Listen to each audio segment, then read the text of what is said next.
tardes.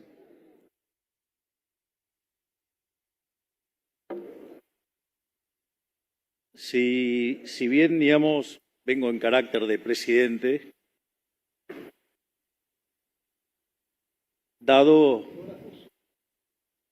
lo intenso que está el debate sobre si hay atraso cambiario, no puedo dejar de ser economista. Así es que me parece relevante tener este debate porque desde mi punto de vista, sacando raras excepciones, desde mi punto de vista, lo que están diciendo la mayoría de los analistas está mal. Por ende, lo que voy a hacer es mostrar por qué lo que dicen está mal. Lo que pasa es que yo lo llamé el dilema de las salvedades, porque la verdad es que si no se hacen las salvedades, en rigor son unos chantas, pero si las hacen, ¿para qué hacen este análisis si está mal? Esto es bastante complicado y el tema es que unos cuantos han currado durante muchos años con estos análisis berretas y entonces ahora, digamos, necesitan justificar o, digamos, a raíz de todos los errores que cometieron en diciembre, enero, y como ahora, como le erraron, en lugar de aceptar que le erraron, entonces quieren forzar la realidad para clavar sus culpas. Entonces lo que yo propongo es un debate más serio, un debate intelectualmente honesto y plantear esto. Es decir, lo primero, y que me parece mucho más grave, es si yo voy a definir atraso, quiere decir que para definir atraso estoy comparando contra algo. Eso quiere decir que yo tengo que conocer el vector de precios de equilibrio de la economía. Eso significa que, dado que es una economía abierta, necesito conocer las preferencias de todos los agentes de la economía sobre todos los bienes de la economía, las dotaciones y la tecnología, pero no solo para la economía argentina, sino para el mundo también. Es decir, el pobre Hayek en este momento se estaría retorciendo en su tumba. No podría creer, digamos, el nivel de fatal arrogancia que tenemos en creer que podemos hacer esa cuenta. Es decir, a veces los modelos matemáticos son buenos para entender cómo funcionan las cosas, pero, digamos, de ahí a creérsela, de que venga y alguien me traiga ese vector de precios. Digamos, a ver si estamos hablando con alguien serio o estamos hablando con un chanta. Digamos, tendría bien que lean un poco a Hayek. Ahora, más allá de eso, de hecho, una de las cosas que decía Hayek, decía que una de las misiones fundamentales que tenían los economistas era contarle a la gente todas las cosas que no sabemos. Es decir, acá estamos pretendiendo creer cosas que no tenemos ni la más pálida idea. Porque si yo le pido a cada uno de ustedes que definan sus preferencias, les puedo asegurar que, los veo complicados, digamos, definiendo los axiomas y esas cosas. En ese sentido, ahora, me voy a meter con la metodología. Entonces, el tipo de cambio real, es en el fondo, el tipo de cambio por el nivel de precio internacional sobre el precio local, con lo cual ustedes van mirando la DEVA, la inflación internacional y la local, y con eso ven si el tipo de cambio se aprecia o no. Entonces, una de las cosas que hacen es tomar un tipo de, supongamos que lo quieren hacer más seriamente, entonces toman toda la serie, desde que nació Argentina, si ustedes quieren, y hacen ese promedio. Y el primer punto es definir el intervalo de la serie. Una es, bueno, decir, ¿de dónde arrancó? Ok. Ahora, el problema es que cuando ustedes están trabajando con un promedio, la realidad es que si esa serie tiene mucha volatilidad, el promedio no sirve de nada.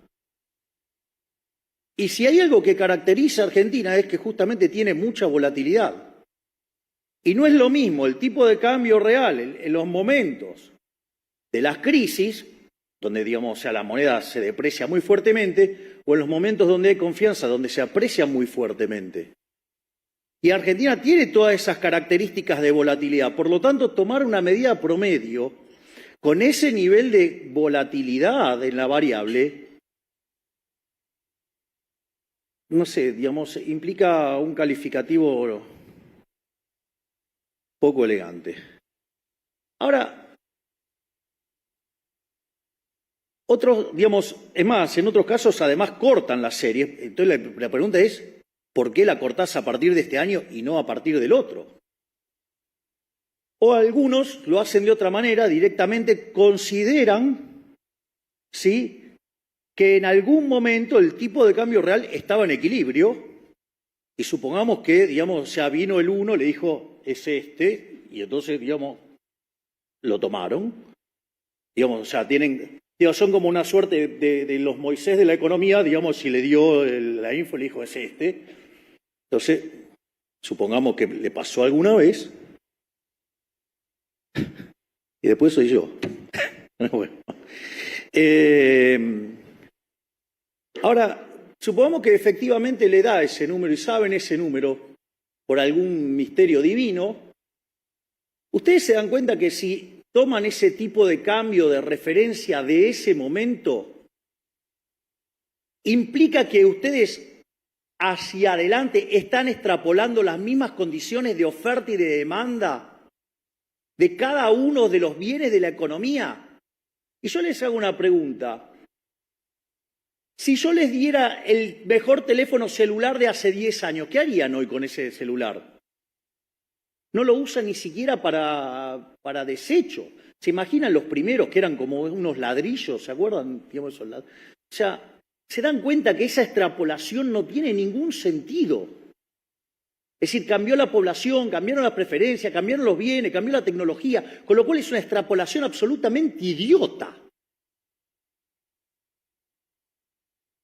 Sí, con lo cual, y además, ustedes, de vuelta, y si lo quisieran hacer bien, necesitarían saber las preferencias, la tecnología, las dotaciones de los argentinos y del mundo, pero no solo ahora en términos estáticos, sino que además lo deberían conocer intertemporalmente, es decir, de acá hasta el fin de la historia de la humanidad. ¿No les parece que es un poquito arrogante creer que pueden hacer esa cuenta y definir alegremente, hay atraso? Digo solo para considerar lo que dice ese numerito cuando miran el numerito. Ahora,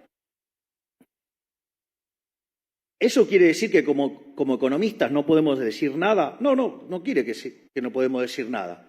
Podrían haber formas o mecanismos indirectos para creer que hay algún problema o hay algún desequilibrio. Es decir, entonces, uno lo que tendría que hacer es, bueno, ¿qué entiende la profesión por este tipo de cuestiones y bajo qué circunstancias uno podría creer que se podría estar dando un desequilibrio que va a derivar en que nos peguemos un tortazo? Digo, para ponerlo de manera elegante. Entonces, yo lo que voy a hacer es repasar dos modelos estándar y ver, digamos, cuáles podrían ser esos indicadores que muestren que hay un problema en el mercado de cambios o que hay un desequilibrio, que hay una situación que podría conducir a un estallido. El modelo, digamos, más convencional, más estándar, uno podría trabajar, con lo que es el modelo Mandel-Fleming y lo podría corregir para ponerle una curva de oferta, digamos, para que no de, digamos, ese modelo tan tonto de solo ajuste de cantidades. Entonces yo les traje las distintas variantes. Entonces digo, por ejemplo, vamos a tomar el caso, no sé, de tipo de cambio fijo. Entonces yo tengo tipo de cambio fijo, en el Mandel-Fleming, si aplico política monetaria expansiva, digo, eso lo que va a hacer es, en rigor, si el modelo es de ajuste de cantidades, el desequilibrio en la tasa, lo que me va a hacer es que se me vayan los capitales, la contracara es que pierdo reservas. Por lo tanto, digamos, el desequilibrio, una de las cosas que uno debería estar apreciando, entonces, si tiene algún problema de desequilibrio macro, es estar perdiendo reservas internacionales. Si yo no me equivoco, el señor que está sentado ahí lleva comprado más de 16.000 millones.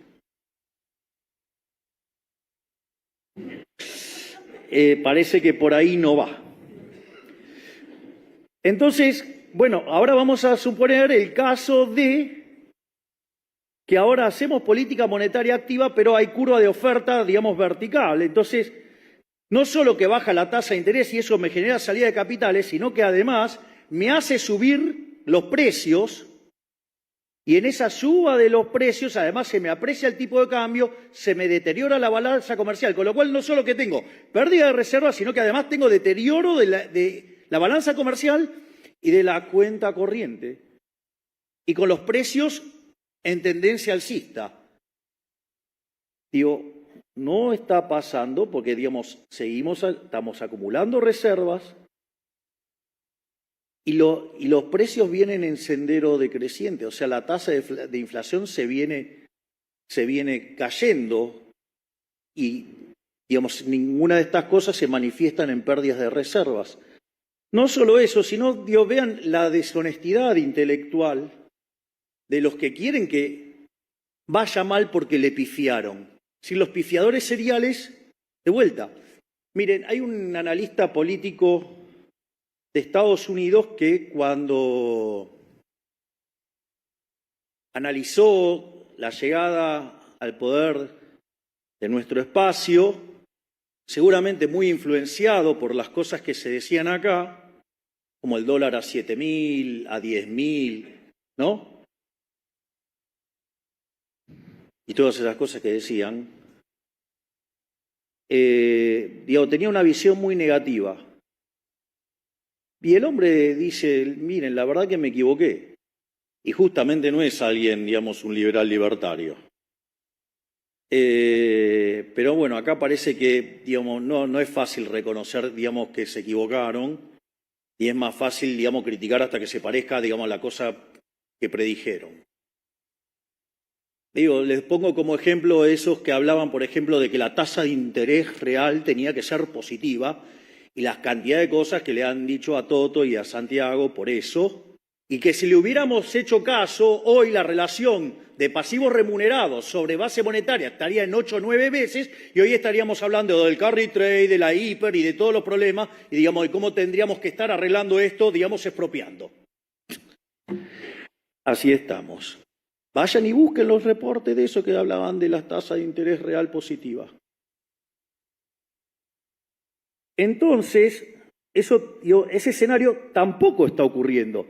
Y lo que decía el dato de inflación de ayer. Miren, nosotros, a diferencia de otros, miren, lo voy a comparar con el plan de estabilización de la convertibilidad, que fue el más exitoso de la historia. Para ver el tamaño, digamos, del problema. La convertibilidad, digamos, llega después de 2 hiperinflaciones. No hace falta que les aclare que, digamos, tener 2 hiperinflaciones allana bastante la cuestión monetaria porque destruye los activos monetarios. Por lo tanto, digamos, la posibilidad de que caiga la demanda de dinero ya, digamos, o sea, de esos niveles se hace casi imposible. Lo cual no es menor a los efectos de estabilizar una economía. Pero no solo eso, hubo una expropiación, hubo un plan Bonex.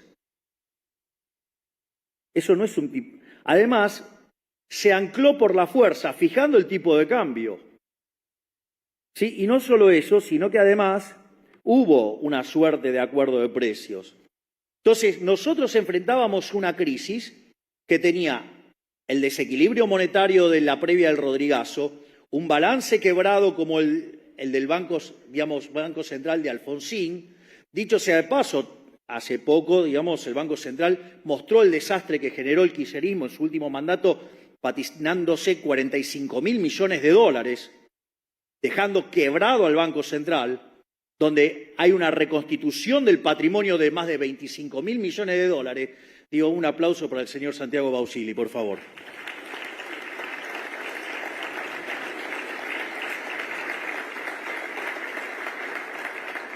Y todo lo hicimos a mercado. Acá no hubo expropiación. Todo a mercado. Yo no tengo la culpa que no entiendan cómo funciona el problema del ancla nominal, el cual lo explicaré después. Entonces, y la realidad que nosotros estamos haciendo todo este proceso de estabilización, de desinflación, con corrección de precios relativos. Entonces, ¿por qué hablo de deshonestidad intelectual? Porque es cierto, la tasa de inflación ayer la conocimos, fue 8,8. Pero nosotros estamos recomponiendo precios relativos. No es que, no los estamos haciendo. Y cuando entonces ustedes miran la COR fue al 6,3. Cuando ustedes miran lo que está pasando con alimentos y bebidas, casi todos los indicadores están abajo del 3%. De hecho, la más común es, de hecho, la de Fiel, dio 1,7. Es decir, que está ocurriendo. Lo que pasa es que los que le pifiaron, es más fácil decir que no hay plan de estabilización. La pregunta es, si no hay plan de estabilización, ¿qué creen? ¿Que baja de casualidad la inflación?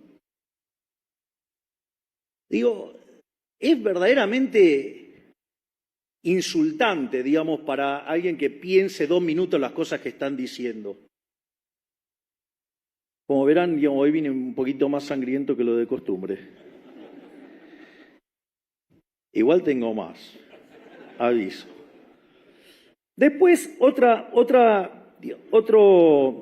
mecanismo es, utilizar la política fiscal activa. Es decir, entonces, en ese contexto yo estaría generando déficit fiscal, estaría haciendo subir la tasa de interés y eso haría que entren capitales, ¿sí? Y eso me aumentaría las reservas. Pero la realidad, que a nosotros la tasa de interés no la estamos subiendo. Nosotros, de hecho, la tasa efectiva cuando llegamos era de 250%. Hoy la tasa es del 40%. Por lo tanto, tampoco está funcionando de ese lado.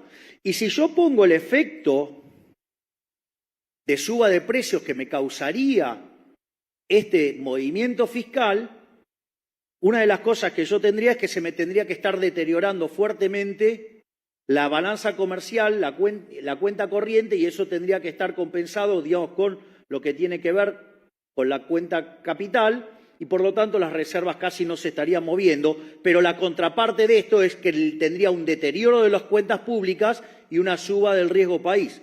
Y les guste o no, esos que decían que era imposible ajustar más que un punto del déficit en un año, nosotros hicimos un ajuste en el Tesoro de 7 puntos del PBI.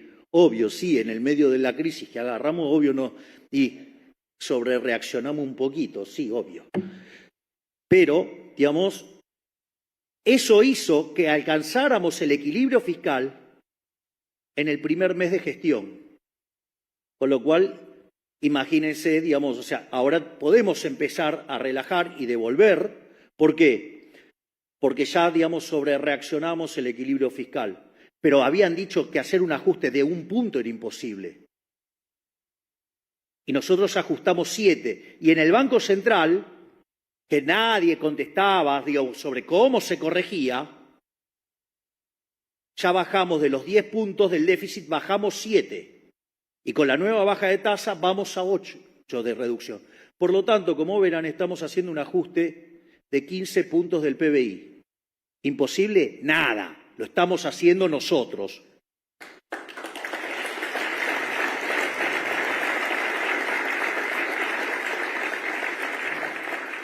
Por lo tanto, todas esas formas de endeudamiento, ahora no nos endeudamos. ¿Por qué? Porque tenemos equilibrio fiscal. Tenemos equilibrio en la cuenta financiera. eso significa que la deuda no sube. Si la deuda no sube, eso significa entonces que la relación deuda-producto no es creciente. Consecuentemente somos solventes. Y eso, digamos, el mercado se dio cuenta. El riesgo país de 2.900 cayó a 1.200. Los bonos que costaban $18 cuando ganamos, ahora cuestan 60. ¡Bravo!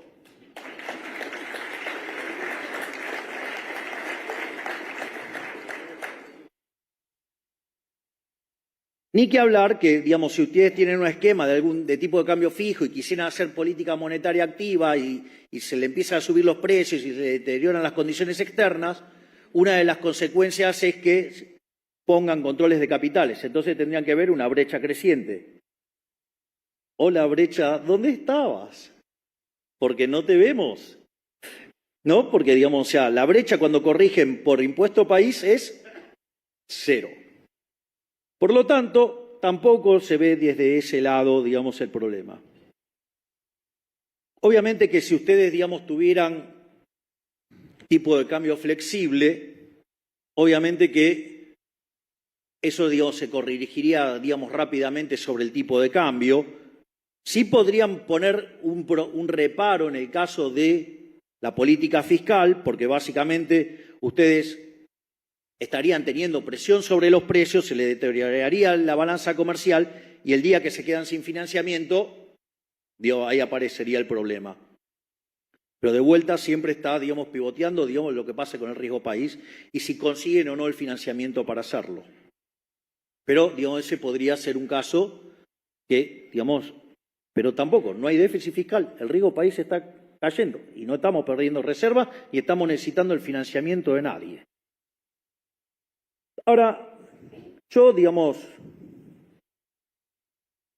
entiendo, digamos, uno me podría decir, bueno, este modelo no es un modelo de lo más elegante.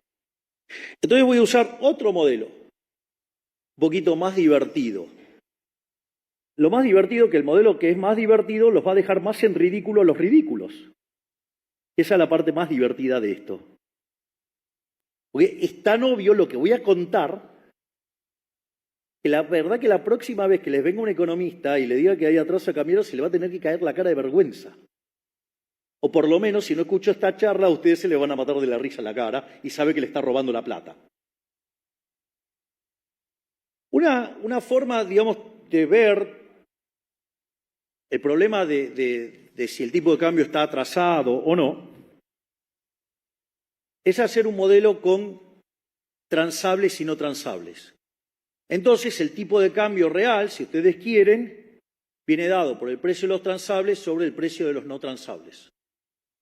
Entonces, por ejemplo, si ustedes hacen política fiscal activa y como consumen transables, lo que van a hacer es que el precio de los bienes no transables, entonces el precio de los no transables va a estar subiendo y ustedes ahí lo que van a estar generando es una apreciación cambiaria. ¿No? Ese vendría a ser el caso. La realidad es que entonces la apreciación cambiaria tendría como consecuencia el déficit fiscal. Nosotros acabamos de escribir un ajuste que va a estar en torno a 15 puntos del PBI. Por lo tanto, no hay más Estado en la economía, hay mucho menos. Por lo tanto, en principio el modelo diría, che, no es por acá. Pero ahora lo voy a hacer todavía más gracioso, más ridículo. Voy a llevar bien al ridículo para que se den una idea de las ridiculeces que dicen otra familia de economistas, porque no puedo llamar herederos de Adam Smith, seguro que no. Digamos.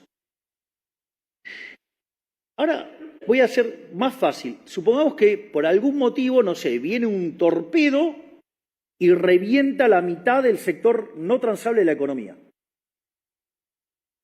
Shock de oferta negativo sobre la oferta de los no transables de la economía.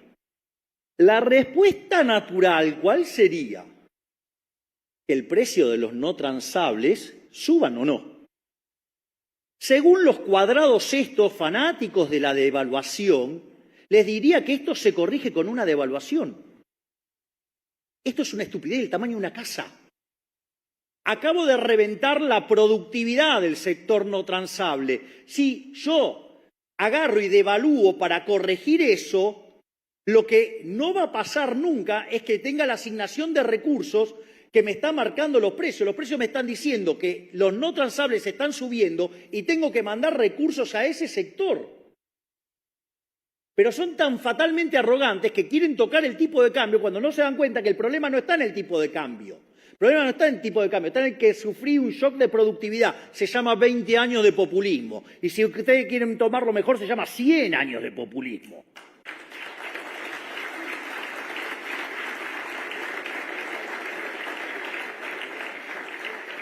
Y querer corregirlo devaluando, lo único que hace es aumentar la cantidad de pobres e indigentes y no resuelve el problema, porque con esa devaluación lo que yo estoy haciendo es abortar el proceso en el cual yo reasigno los recursos.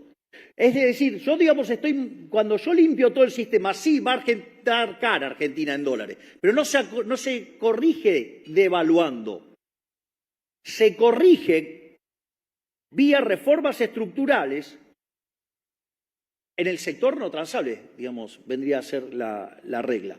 Por lo tanto, es absolutamente ridículo. Entonces, vamos a cada uno de los elementos. Entonces, un indicador, de que yo tengo un problema que desde la política económica estoy generando atraso cambiario, tendría que estar viendo déficit fiscal y creciente. Acabamos de decir que metimos un ajuste de 15 puntos del PBI. Listo, no hay lugar a discusión ahí.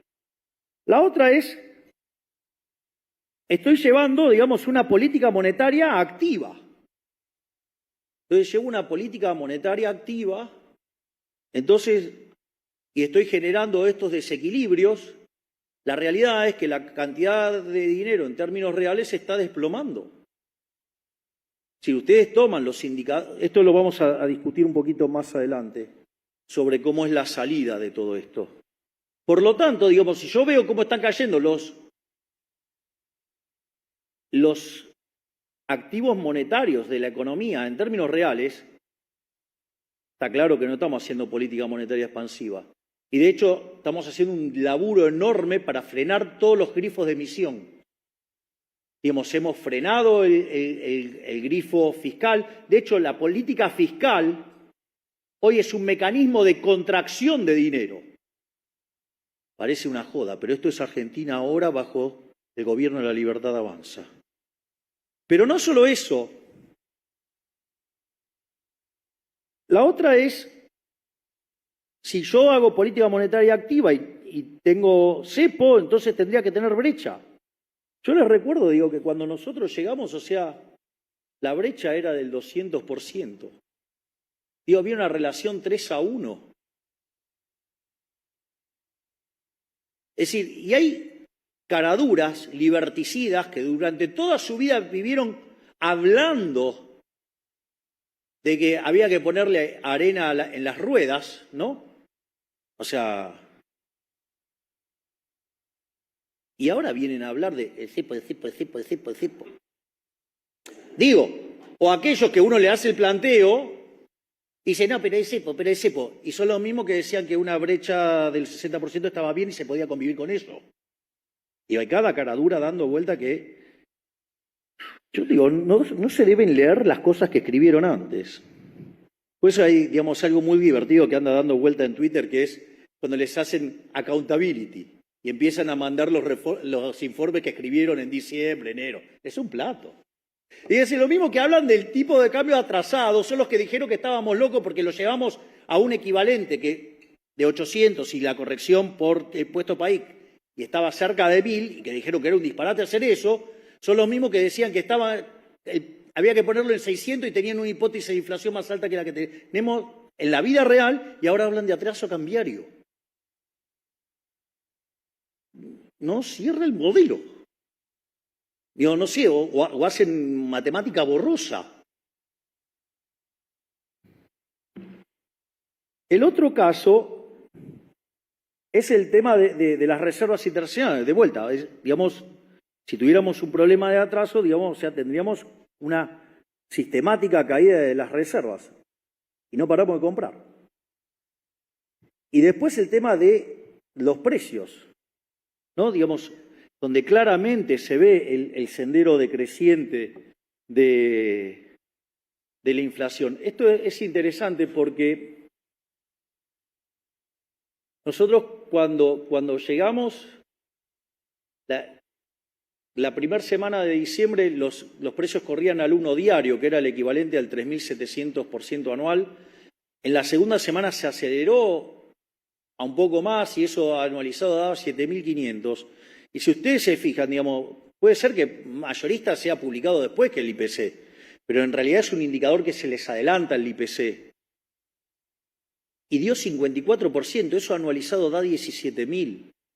Y eso hubiera sido posible si hubiera habido que convalidación monetaria. Pero la convalidación monetaria no se dio porque decidimos frenar la emisión, porque decidimos pararnos arriba del gasto público y meter el ajuste fiscal no más grande de la historia argentina, sino en la historia de la humanidad. Es decir, cosa que lo reconocen en todo el mundo, menos acá, porque la calidad del ajuste no es óptima. Le voy a decir algo. No, porque tiene mucho de licuadora y poco de... y tiene tijerita. Yo le digo, digamos, o sea, primero, digamos, hemos recortado la obra pública, le hicimos cero, recortamos las transferencias discrecionales, no paramos de cortar choreos, digamos, llevamos la estructura del Estado a la mitad. No, pero es tijerita. ¿Qué tijerita? Estamos, digamos, recomponiendo tarifas, pero es tijerita. Los que decían que encima no se podía ajustar más que un punto. Y después les digo algo. Cuando la licuadora se convierte en permanente, es motosierra también. Es decir, digamos, a Toto, digamos, lo voy a llamar chanchito de yeso. Para sacarle un mango hay que romperlo todo, lo cual lo avalo. Y es un irrompible.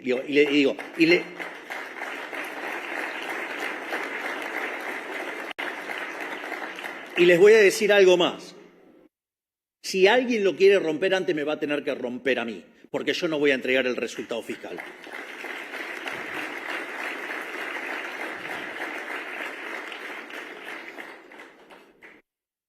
Entonces, de vuelta, gasto público decreciente, riesgo país decreciente, las tasas de interés en caída. Por lo tanto, no le cierra el modelo. O sea, no hay elemento de teoría económica que fundamente el disparate del atraso cambiario. El problema de Argentina no es un problema de atraso cambiario. O sea, de vuelta, y esto es porque no saben, la mayoría son tan chantas que no saben qué es el problema del ancla nominal. Es así de brutal, y me consta. Entonces, yo voy a explicar qué es el problema del ancla nominal. Cuando ustedes quieren saber la demanda de dinero, el dinero existe porque básicamente hay dos problemas respecto a la economía de trueque. Una es la doble coincidencia. Digamos, lo que yo quiero vender tiene que coincidir, ¿sí?, con que otro me lo quiera comprar y sea el mismo bien, digamos, para que podamos hacer una transacción recíproca. ¿Cuál? Es difícil. En una sociedad chiquita puede ser, en una sociedad grande se hace difícil. Y después está el problema de la indivisibilidad. Entonces, los seres humanos no se pusieron a llorar cuando pasó eso, agarró y lo arreglaron. En ese contexto apareció el dinero. Ahora, el dinero, digo, no importa, digamos, bajo qué forma, digo, cuando el hombre era nómade era el ganado, cuando, digamos, se asentó y se hizo sedentario, como lo que más comía era trigo, entonces pan, entonces el trigo se volvió moneda. ¿Por qué? Porque es un bien de intercambio indirecto, es decir, no es que lo demandaban porque querían el trigo, lo demandaban porque servía para hacer otras transacciones.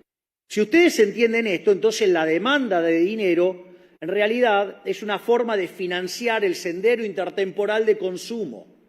Nadie está pensando en llevarse, digamos, el dinero al traje de madera. Digo, del otro lado no compra nada.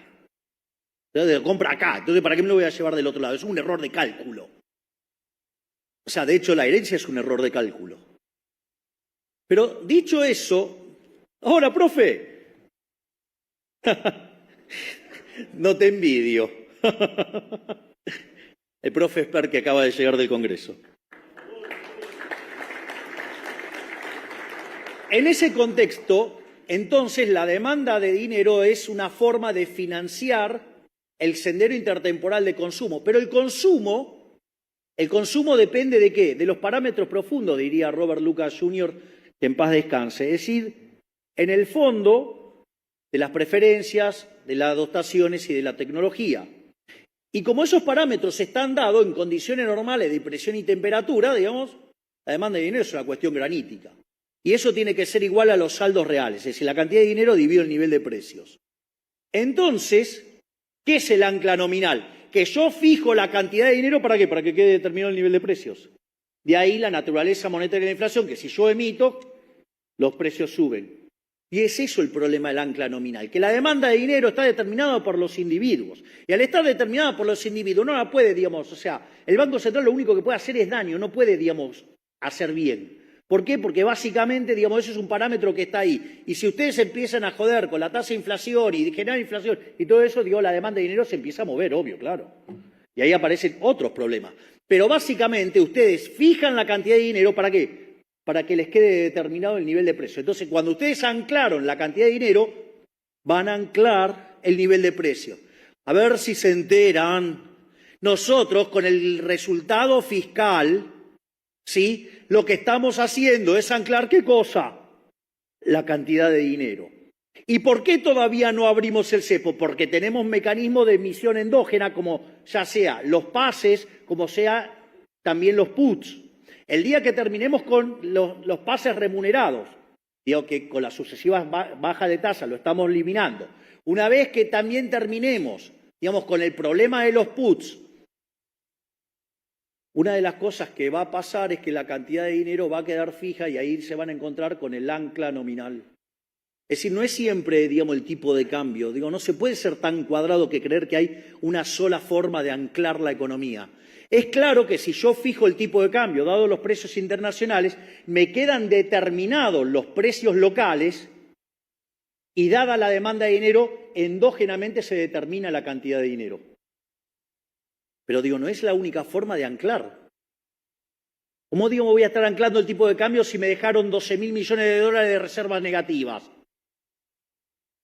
¿Está claro? Entonces, todo esto lo que hace es desmitificar que hay atraso cambiario. O sea, no hay atraso cambiario. Es decir, lo que tengo son otros problemas. Tengo un problema de infraestructura. Por ejemplo, tengo un problema de infraestructura soft, es decir, tengo un problema de base contractual. Tengo un problema de infraestructura hard, o sea, tengo un problema de fierros. Y estamos trabajando con el DNU, con la ley, digamos, de bases, estamos trabajando en lo que tiene que ver con la infraestructura soft. Estamos buscando mecanismos, digamos, de iniciativa privada para corregir la infraestructura hard. Obviamente que tenemos cuestiones en la cuestión comercial y de a poco vamos liberando las restricciones. De a poco vamos abriendo. Si no es que no lo estamos haciendo. Una de las cosas que más nos ponderó el Fondo Monetario Internacional es cómo todos los días levantamos restricciones en el mercado de cambio. Todos los días levantamos. Ahora, digo, no la vamos a hacer todas juntas. Y ahora, digo, voy a explicar también por qué. Pero, digamos, hoy tenemos mucha menos restricciones. ¿Saben? Cuando nosotros llegamos de las importaciones se pagaba solamente el 15%. Hoy se paga el 70%. Pequeña diferencia, no se la dicen, ¿no? El cepo. Pero, entonces, de vuelta, nosotros terminando con el problema de los pases, cosa que está encaminada. Arreglando el problema de los puts, algo que el Fondo Monetario Internacional le permitió un mecanismo de financiamiento indirecto al gobierno anterior y que hizo la vista gorda y miró para otro lado y nos dejaron el pufo a nosotros, que es un mecanismo, digamos, es un put americano. O sea, cuando se le da la gana a los bancos me lo pueden ejecutar. Con lo cual, digamos, se me transforma en emisión monetaria. Con lo cual necesito corregir eso también. Y no solo eso, digamos, tenemos el problema de la deuda de los dividendos, donde el otro día, digamos, ya logramos limpiar 1.700 millones de dólares más. Es decir, lo que estamos haciendo, si ustedes fueran un administrador financiero, lo que estamos haciendo es calzar el flujo de fondos de divisas. ¿Por qué? Porque me generaron un problema de stocks en el gobierno anterior, que si ese problema de stock yo libero instantáneo y se me transforma en flujo, me hace saltar transitoriamente el tipo de cambio. Pero si me hace saltar transitoriamente el tipo de cambio y se me cae la demanda de dinero, me puedo ir a una hiper. ¿Cuán cerca estamos de abrir? La verdad que estamos muy cerca de abrir. ¿Por qué? Básicamente porque, por un lado, cuando miramos la base monetaria históricamente en lo que va del siglo XXI, tendría que estar en torno al 9% del PBI. La base pura es 2,5, con lo cual hay un montón para... Cuando tomamos los remunerados nos vamos a 8 o 5, o sea, con lo cual estamos en zona de poder abrir. Entonces, si nosotros resolvemos el problema de los pasivos remunerados, cosa que estamos haciendo bajando la tasa de interés, si nosotros resolvemos el problema de los puts, algo en lo que estamos trabajando activamente, el señor Diego se está pelando bastante con ese tema. Y por otra parte, estamos arreglando el problema de los dividendos. Si ustedes se fijan, estamos calzando los flujos de fondos de divisas y cuando terminamos de hacer eso, vamos a abrir el cepo. Es decir, está, digamos, en nuestros planes abrirlo lo más rápido posible. Pero ¿saben por qué tardamos? Porque lo hacemos a mercado. Porque se determina por la voluntad de los individuos, o sea, no lo hacemos de prepo, no lo hacemos por la fuerza. Es decir, eso es una característica distintiva de este gobierno, que respeta a rajatabla los derechos de propiedad. Pero no solamente eso, no es el único problema que tenemos. También tenemos otro problema que es el tema de los impuestos. Entonces ustedes tienen impuestos nacionales, impuestos provinciales y impuestos municipales. Nosotros en el Pacto de Mayo lo que estamos proponiendo es que el sector público vaya a 25 puntos del PBI.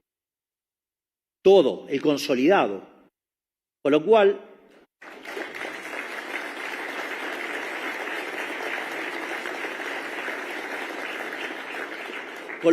la intención es bajar los impuestos. Y nosotros tenemos la intención de bajar los impuestos. Y le voy a mostrar dónde se demuestra que nosotros queremos bajar los impuestos. Primero, si lo miro a la Rothbard o a la Friedman, cuando miro el tamaño del sector público, esa es la verdadera carga fiscal. Y con todo lo que hicimos de bajarlo, digamos, evidentemente, digamos, devolverle 15 puntos al sector privado, si en la transición cambiamos algún tipo de impuesto, es un tema de segundo orden, porque en el neto bajaron un montón. Pero dicho esto, vamos por los impuestos explícitos.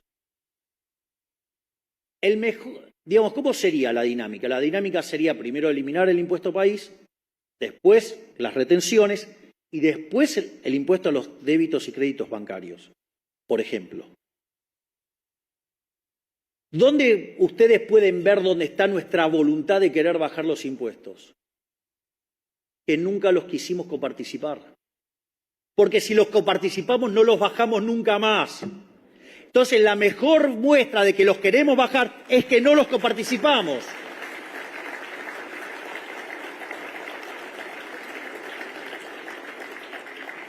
Pero de vuelta, no somos nosotros solos. Nosotros tenemos la voluntad de bajar los impuestos. En la medida que la economía empiece a rebotar y empiece a crecer, los vamos a ir bajando. No tengan dudas. Pero no somos solo nosotros, estamos en un país federal. Y eso también lo tienen que incorporar. Es decir, no me pueden pedir a mí que yo haga lo que tiene que hacer un municipio, ni menos tampoco una provincia. Entonces, a veces, piden cosas que no están dentro de la función. Entonces, la realidad es que una vez que nosotros hagamos todo esto,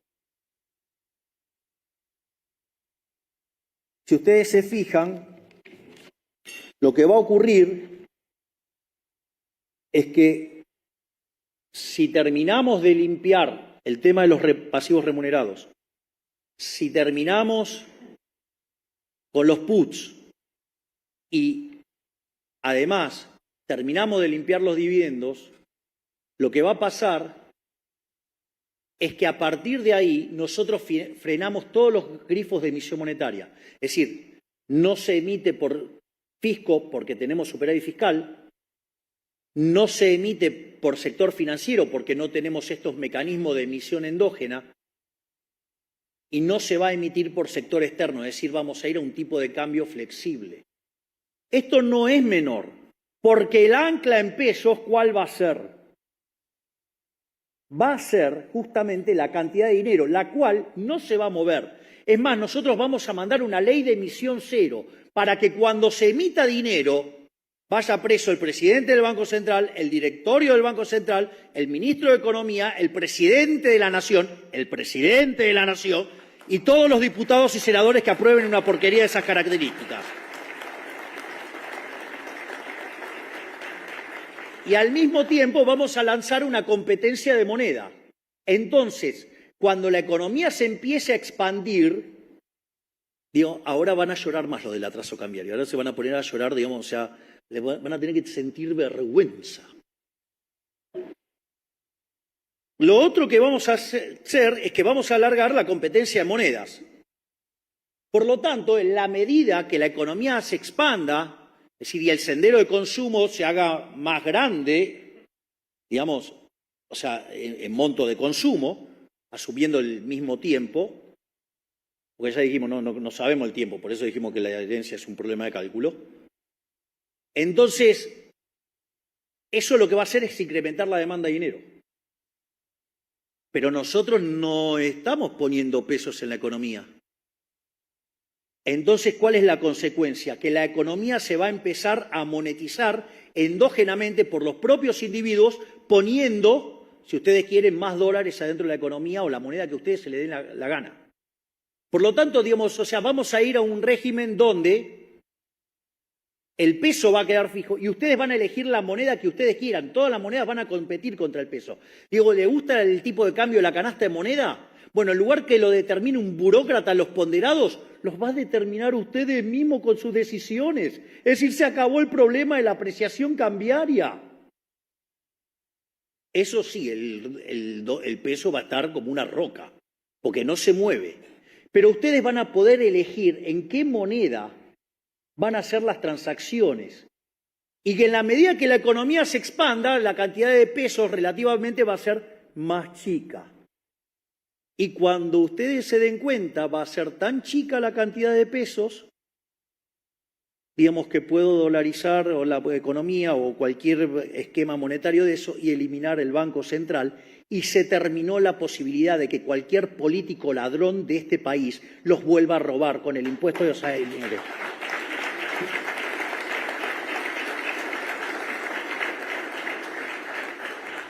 Por lo tanto, no es que no hay un programa económico. Si son miopes, no es mi culpa. Si son ignorantes, no es mi culpa. Porque de vuelta, esos que dicen, no, tiene que tener una matriz productiva proyectada. Digo, no soy Leontiev, no soy comunista, soy liberal. Creo que los artífices del futuro son ustedes. Por lo tanto, no le pidan peras al olmo. No voy a ser un intervencionista, voy a ser un liberal libertario y creo que ustedes son los creadores de riqueza. Muchísimas gracias.